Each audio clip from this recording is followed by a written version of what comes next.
about behavioral management, where there are two theories who have contributed in the foundation of our management practices in terms of uh, managing, no, the behavior and attitudes of workers in an organization. We have Abraham Maslow, who according to him, no, we have what we call the Maslow's hierarchy of needs, where the needs would be from the bottom. They have to be satisfied first before it would elevate to the next level of needs. And we also have Douglas MacGregor, who proposed Theory X and Theory Y, concepts of managerial beliefs and about people and work, where Theory X is what we call a more pessimistic and negative view of workers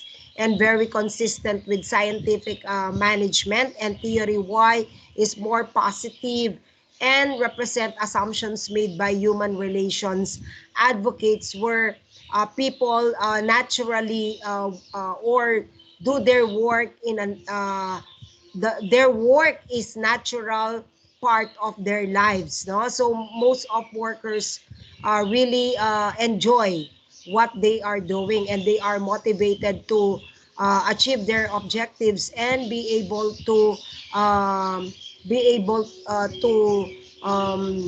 commit, no, commit their goals to the, in a way that in committing and achieving their goals, they are able to receive personal rewards when within the objectives that they try to reach or achieve.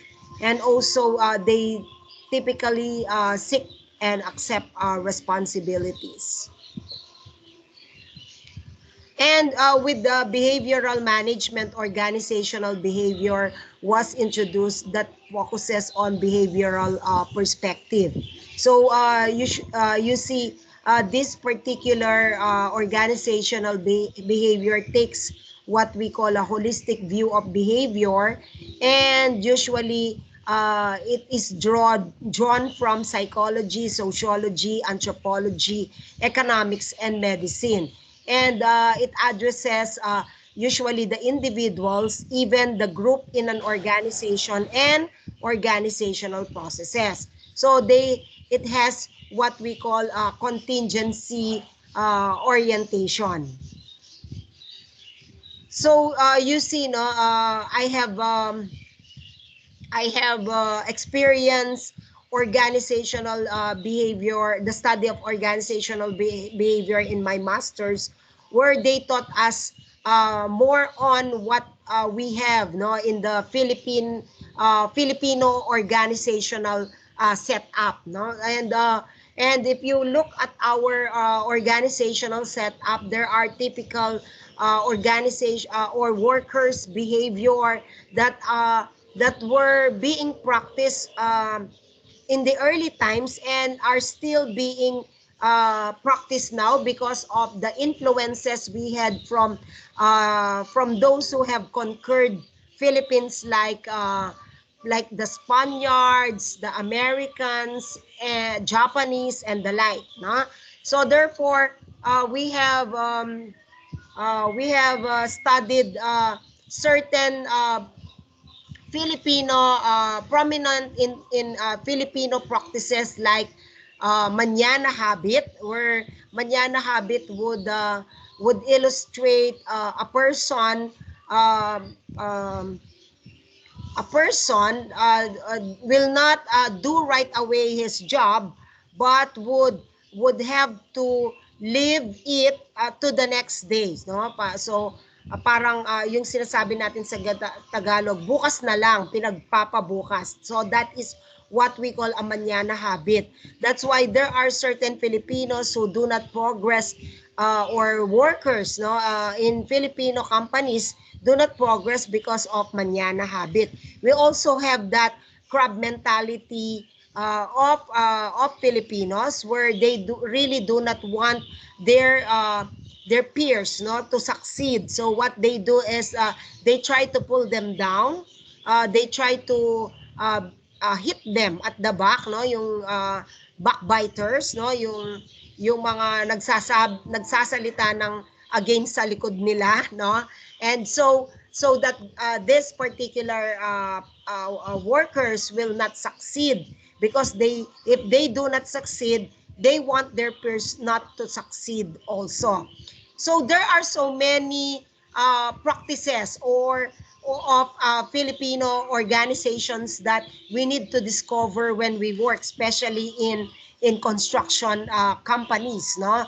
Because we are dealing with workers who are working because of their skills, not because they have acquired college education, no? So lahat ng mga non-managerial employees natin, typically they are uh, from high school lang, or mga hanggang uh, college background, but they did not finish college. So therefore, what they really have are the skills that the skills that they perform, no, in their work. So therefore, as managers, future construction managers, you need to look into the behavior, no, of these workers, no. You address the individual characters and behaviors of workers. So there are so many OB researches or research topics, no, that are being done by different scholars, because of they want to study the behavior of workers in at work, no. So it could be job satisfaction and job stress, so that they would know how they could introduce uh, concepts, no, that would help improve work, and then motivation and leadership, group dynamics and organizational politics, even interpersonal conflicts. Why are there group conflicts or individual conflicts in certain organizations? What could be the reasons why these conflicts occur, and the structure and design of the organization. So behavioral management contribution has changed what we call managerial thinking. Huh? So managers are more likely to recognize the importance of behavioral processes, because behavioral management provides us with insights into how we could motivate people, or come up with group dynamics, so that we are able to encourage these people to participate in other interpersonal processes, because managers know now that these are very important. Of course, in construction, no, um, you could think of ways kung paano nyo pwedeng ma-motivate yung mga workers, so that they are able to they are happy, no, in doing what they are doing, and they are able to accomplish more than expected. So the attention now, no, ng mga managers are on this critical processes, like behavioral processes. And usually, sabi nga nila, it challenged the managers that the thinking that dati kasi, no, they used to view the employees as mere tools, but today, no, with the challenge given to managers, they view people as valuable resources instead of mere tools, no. So ngayon may belief na yung mga managers, syempre nag-evolve na yung management, that these employees now are variable resources instead of tools na ginagamit natin. Like sa construction, we need them so that we are able to complete a particular building or the construction of a road, no? Hindi yung ginagamit lang natin sila because of their skills, because they are tools to do construction. We have to look into the human side of these people. quantitative management perspective, we have talked about Frederick Taylor, we have talked about Frank and Lillian Gilbreth. So quantitative management they help the allied, no, the military forces in the World War II to manage logistical problems, no? So ano yung mga tactics na gagawin nila so that they are able to defeat, no, their opponents, or how they would manage to transport their forces from one place to another, that that would be easier for them, and they will not be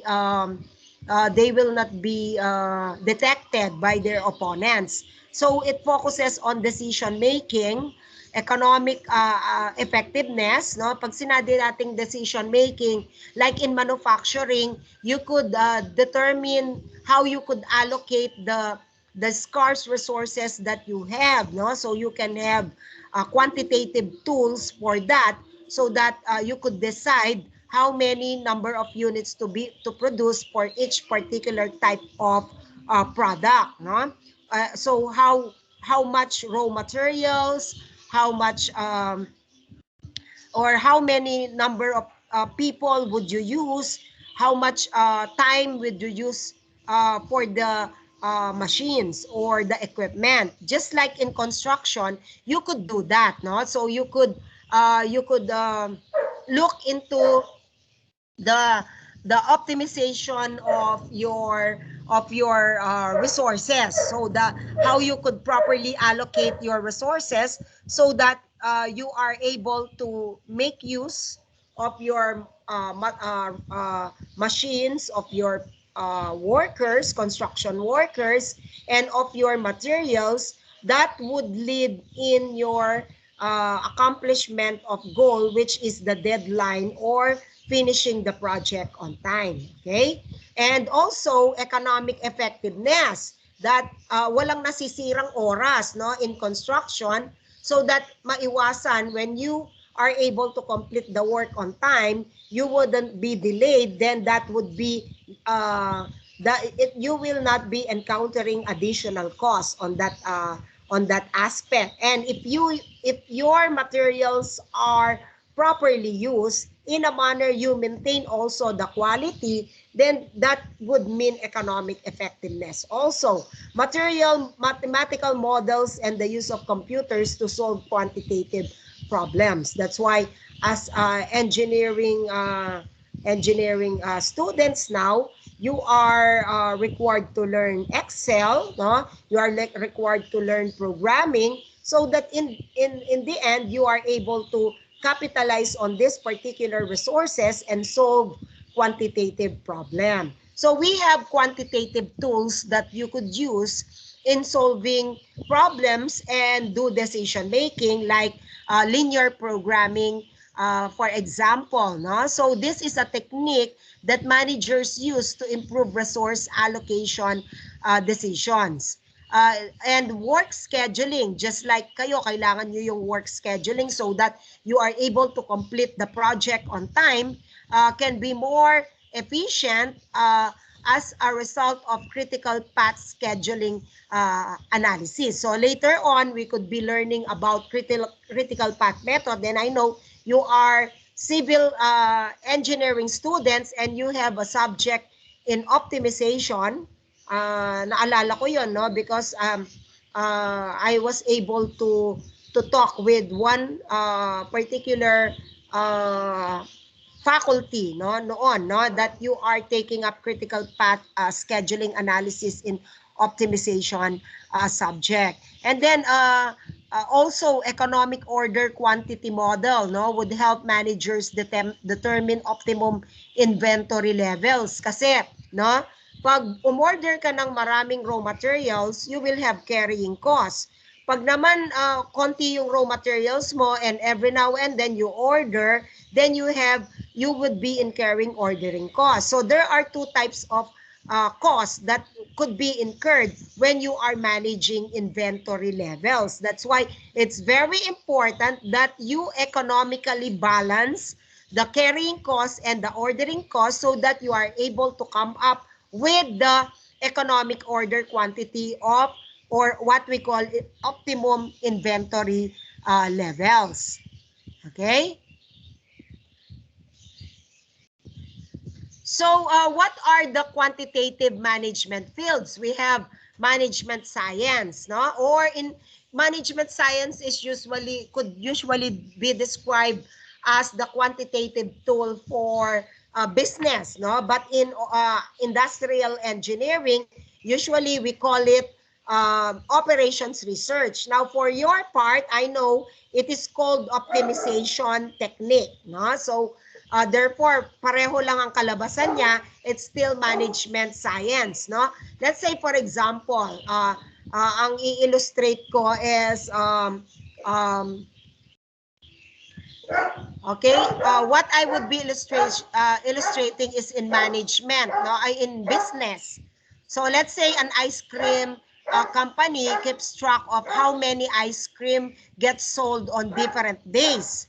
Okay, so usually what they do is compare this to the weather on each day. They can make a mathematical model of sales versus weather. Kasi syempre, every day, based on the weather, hindi naman mabili ang ice cream, di ba? So, ang ice cream, pwedeng mabili siya pag mainit yung panahon. Pero kung kunwari, tag-ulan na ganito, ayaw natin kumain ng malamig or lalo na pag taglamig, no? Like in December, hindi tayo masyadong kumakain ng malamig. So therefore, they want to do a mathematical model of sales versus weather. And with this particular data, they can already predict future sales based on the weather forecast and decide how many ice creams they need to make ahead of time, no? So that is management science. You are able to forecast, no, your demand so that later on you get the trend, no, and from that particular trend you are able to predict, no, your production or your kunwari sa construction pwede mo ring magawa yung sa per CPM, no, when you schedule work, no, yung mga different activities na ginagawa mo sa construction, you could determine, no, you could determine through management science or quantitative computation on how many or what particular activities would be critical as you manage your construction project. So pag sinabi natin critical, yung mga activities na to, they do not have any free time and you could not afford to be delayed, no, in performing each particular activity. So therefore, you need to come up with actions that would help you maintain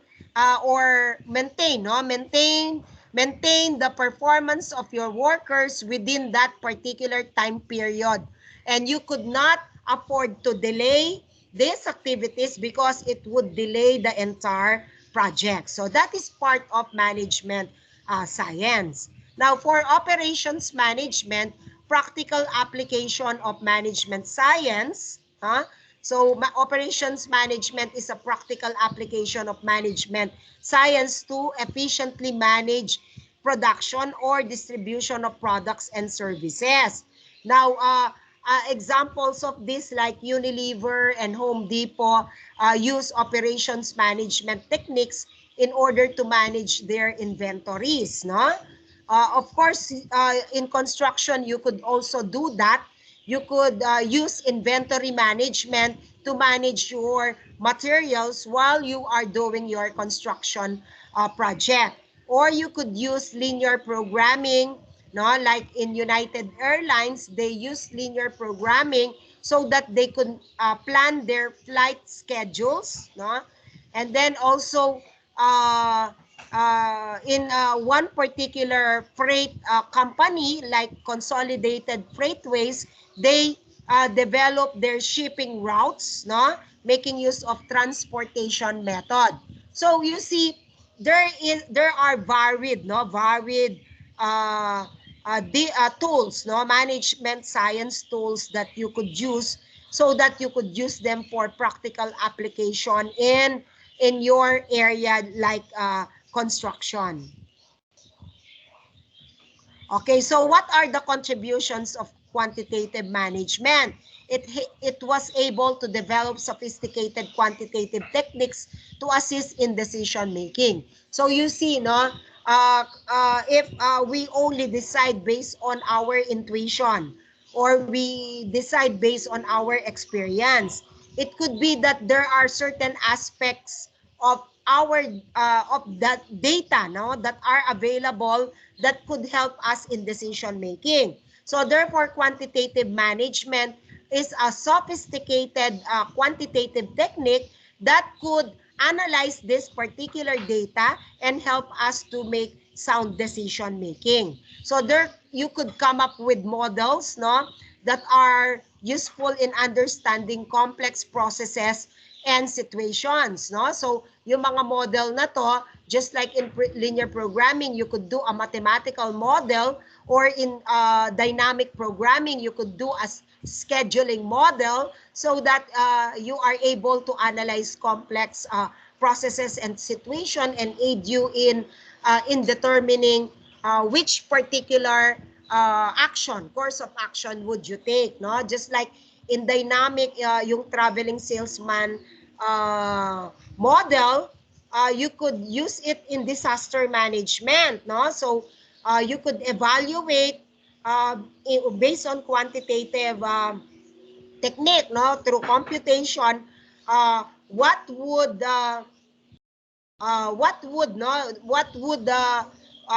different items would you bring during a particular disaster like earthquake, floodings, no, nung mga nag-evacuate, no? So dapat yung mga disaster management are able to suggest, no, ano yung mga pinaka mabigat na weight of importance na kailangan nating bitbitin during an evacuation, ha? Pag nag-evacuate tayo. Kasi kung minsan ang tendency, meron yung mga hindi naman priority na dinadala pag nag-evacuate, and then hindi naman nila nagagamit yon. Okay?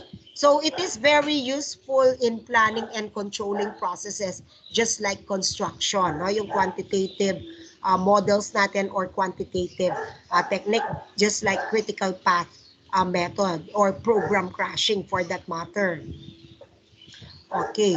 So ano kaya yung limitations, no? So yung quantitative management cannot fully explain or predict behavior of people in organizations. So syempre, if we're dealing with data, no, we could predict let's say, yung demand for a particular product. We could predict when we are able to finish a particular construction project, but we could not fully explain or predict the behavior of people, no?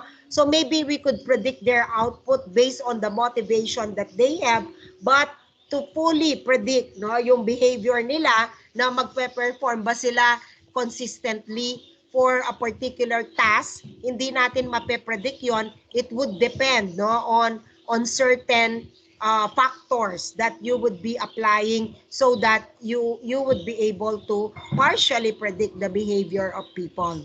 Okay, mathematical sophistication may displace other managerial skills, no? Yung the time needed to develop competence in quantitative techniques, no, could retard the development of other managerial skills. So kasi, no, kunwari sa quantitative modeling ka nag-focus, it could retard other skills like yung mga skills natin with regards to managing people or interpersonal skills, no, or conceptual skills. So therefore, nababaliwala yon, lalo na if we did not balance or we focus our attention to quantitative management techniques. And mathematical models, no,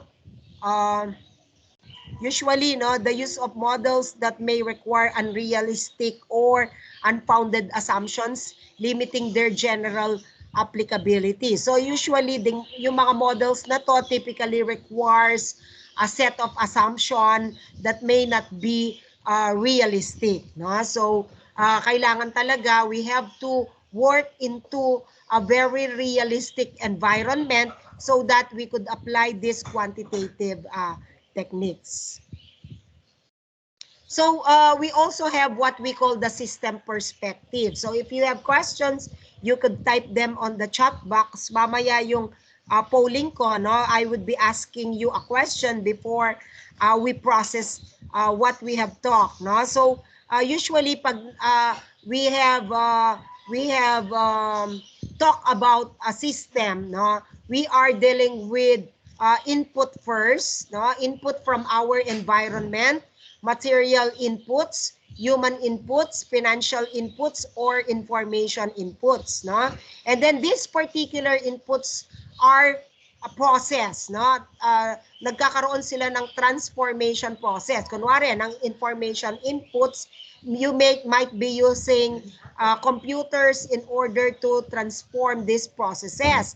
So, usually, pwedeng gumamit ka ng statistics o gumamit ka ng operations research so that you are able to transform this data, analyze them, and use them for decision making. Or you could use technology, no? Other technology like, sabi ko nga, computers, cell phones, or you could use machines, no? And then operating systems, administrative systems, no? So you could use yung tinatawag nating organizational systems or structure so that you are able to make use of people to transform the inputs into outputs and control systems that we would be talking about later on, no, when we go to controlling. And then outputs would be in terms of outputs into the environment, just like products and services, profits, no, or losses.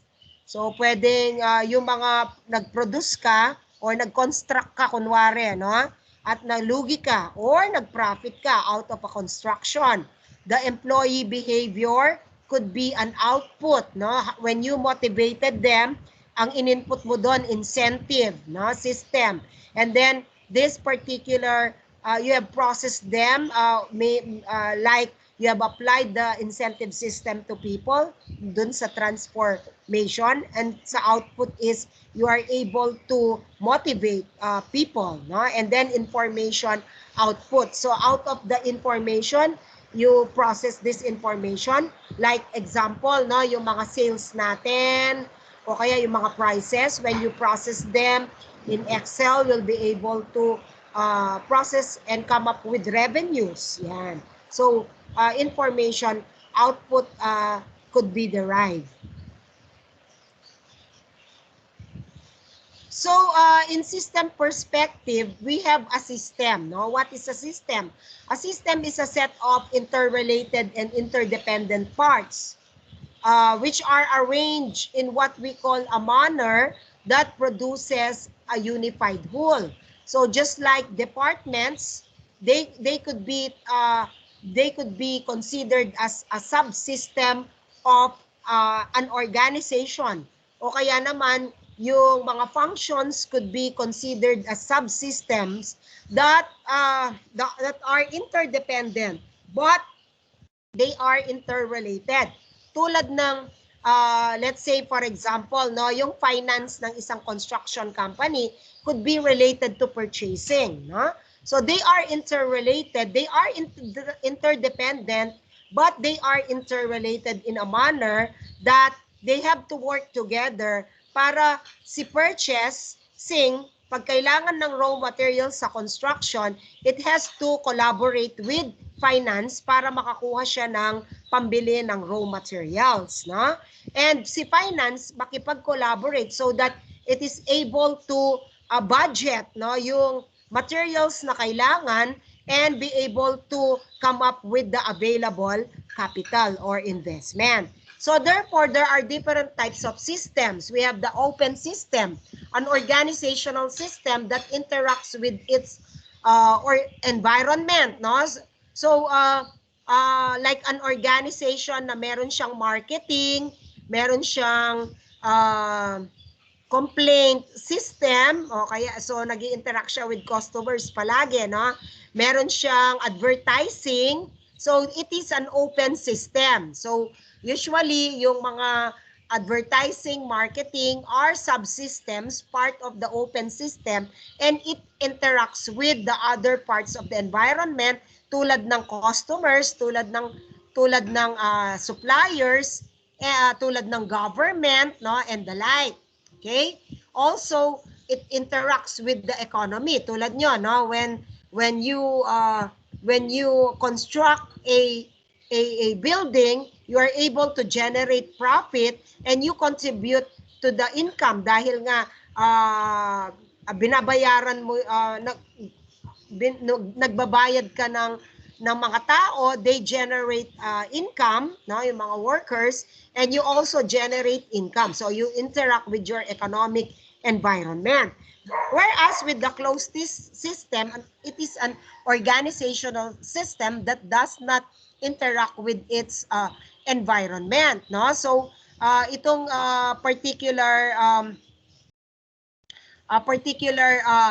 system na to, no, usually it is very what we call very unhealthy because naka-close siya, it does not interact with the environment tulad ng example ng monopoly, no? So pag meron kang monopoly, you are the only organization na nagpo-produce ng particular item. So it could be that pati yung raw materials na ginagamit mo, you produce it. And you do not interact with your competitors because wala kang competitor. You're a monopoly.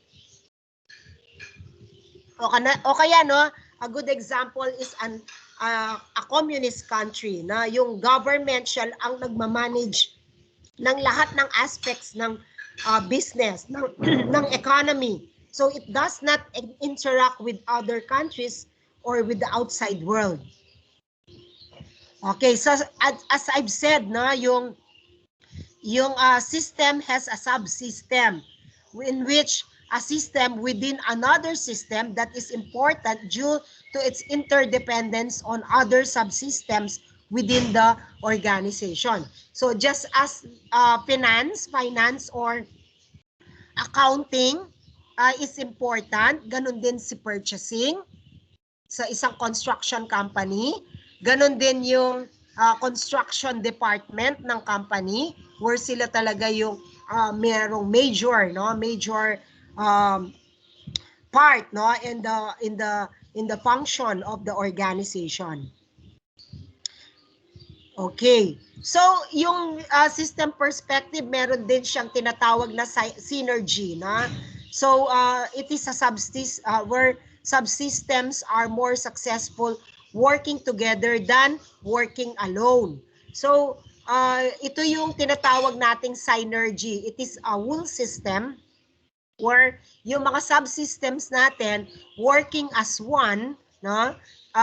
And they are more productive and efficient than the sum of its part. Example, yung Walt Disney Company is an example which benefits greatly from synergy, no? Yung 'di ba ang Walt Disney meron siyang company movies, meron siyang theme parks, meron siyang television programs, no? Yung mga pinapanood natin, no, na mga movies ng mga like Cinderella, Toy Story, and then meron din siyang merchandise licensing programs. So they all benefit one another, no? So yung mga children who enjoy Disney movies such as Monster University and Frozen would want to go to Disney World to see the attractions and shows, no, based on the movies, no? Kasi ako nagpunta na ako ng Walt Disney.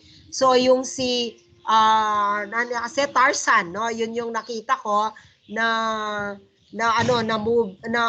pinalabas dun sa theater nila, no? And I saw my favorite characters, no, sina Mickey Mouse, sina Belle, no, ng Beauty and the Beast, etc., no? And And syempre, no, those who watch the movies of their favorite characters would go to different shops, no, tulad ng Target na so that they could buy stuffed toys, o kaya naman yung mga action figures tulad ni Toy Story, no, of the same characters. Yung music from the films also generate additional revenues for the firm, as do the computer games at saka yung other licensing arrangement tulad ng mga lunch boxes na binebenta, clothing, no, yung mga t-shirts na merong mga tulad ni Frozen o kaya ni Mickey Mouse and so forth. Okay?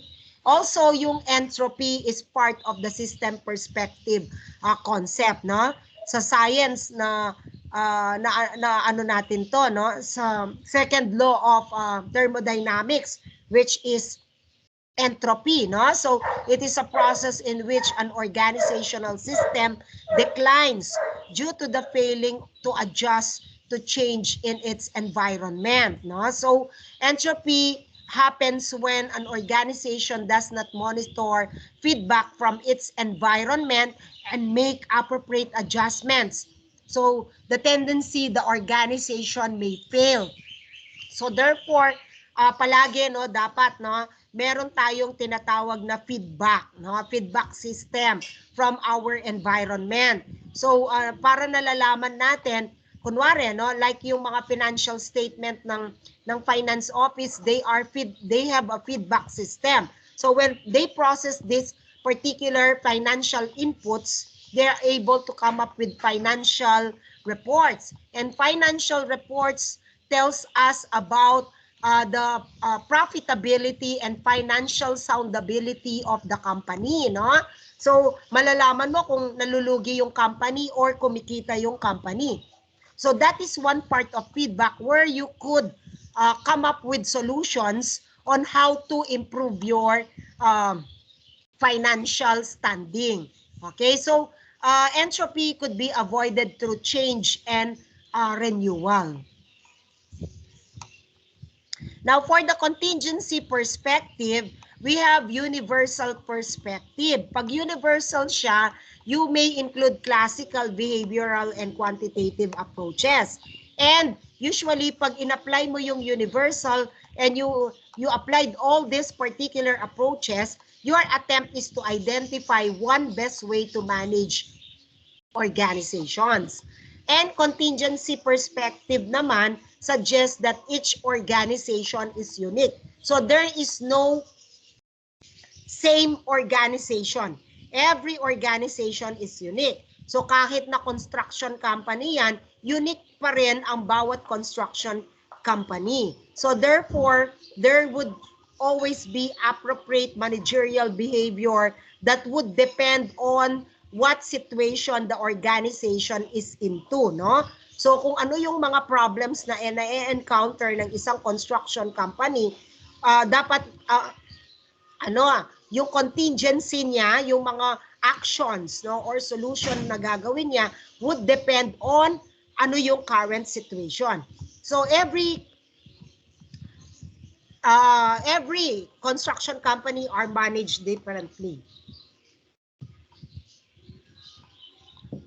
It would depend on the situation na na-encounter nila, no? Now, may example ako dito, no, like yung Cisco, if you're familiar with Cisco systems, no? In the year 2000, naka-experience siya ng ang Cisco has the largest market capital cap in the world and was growing at a rate of 50% per year. Kaya lang, no, natamaan siya ng recession and terrorist attack in September 2001, which caused the technology sector to crash, and Cisco stock dropped in a value by 86%. So therefore, the CEO of Cisco had to downsize their company by layoffs at saka divestiture, no? So binawasan yung mga investments nila and transform Cisco into a smaller company. So as the CEO went through this particular process, change niya rin yung management style niya.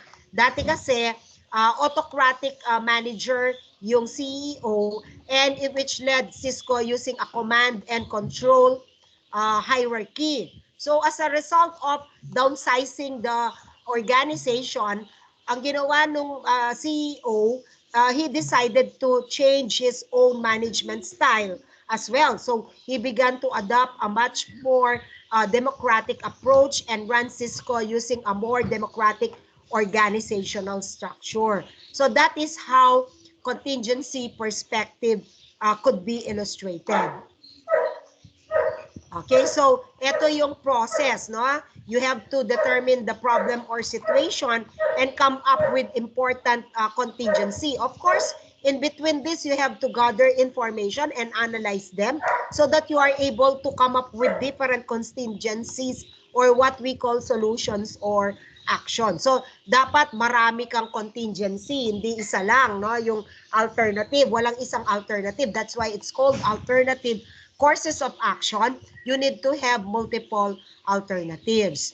So, for the contemporary management issue and challenges, meron na nasa globalization of products and service markets na tayo. So, pag sinabi mong global markets, we are talking of going beyond Philippines, no? So, we are going beyond, or we are going into the whole world, introducing our products and services. And also, we are increasing our diverse and globalized workforce. May mga companies ngayon, they are already hiring, no, foreign workforce because they believe yung mga techniques and skills na alam ng mga foreign workforce can be capitalized, or they could capitalize on them. And usually, no, meron tayo mga global companies now, yung mga tinatawag nating transnational or mga foreign companies. And there is an increased emphasis on ethics now and social responsibility. The use of quality as a basis for competition. So quality is the in thing now. Lalo na ngayon, no, with this pandemic crisis, there are so many issues and challenges that we are facing now, no? And one is quality, no? So how could we buy products online? How could we assure that what we bought have quality? And the shift of predominantly service-based economy, no? So iba na yung ano ngayon, we don't go anymore to shop, no, to buy goods. We could do it online. We could also pwede tayong magpatingin ngayon ng online, no? Okay? And then also meeting the challenges of the recovering economy, no? Ngayon, nag-down ang economy natin because of what we're experiencing with the crisis now. So therefore, we have to meet, no, as managers, we have to meet the challenges. Even construction, no, kahit na nagbo-boom ang construction, there are still challenges for construction and creating new organizational structures. Okay? Okay. So, hindi ko na siguro maano yung anuhin ko muna, no, for 1 minute yung ano ko, no, yung i-send ko sa inyo. Yan. So, paki-answer nyo. Okay? So, answer kayo for 1 minute. Which management perspective will you apply if you become a manager? Classical management, behavior management, quantitative management, systems approach, contingency perspective, all of the above. Okay? So, antayin ko yung ano nyo for 1 minute. Yung vote ninyo for this.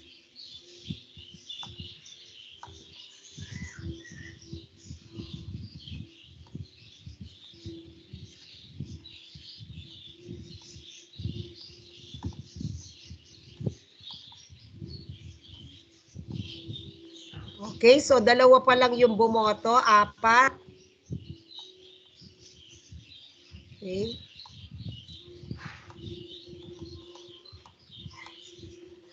We want to see, ayan pala, ano, no?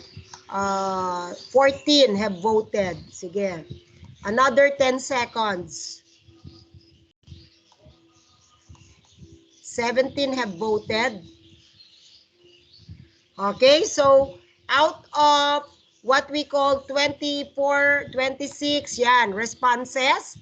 So, kung titingnan natin, 29 responses, marami yung all of the above, which is 75%, no? And classical management, there are 17% or 16%, behavioral 6%, okay? So far, 31 have voted, 77% said all of the above. Okay? So kung babalikan natin to, we have what we call the integrative framework of management perspective. So dito, pinapakita niya, no? The foundations are classical, behavioral, and quantitative management perspective that could develop a good systems approach and a contingency with the use of contingency perspective so that in the end we are able to do effective and efficient management. Okay? So it's all of the above na although kahit na classical kayo, that is your view, but it was suggested by Griffin that we have to use all of the above management perspective that we have shown in our survey so that we are able to have efficient and effective management. Okay? So do you have any questions? Wala po.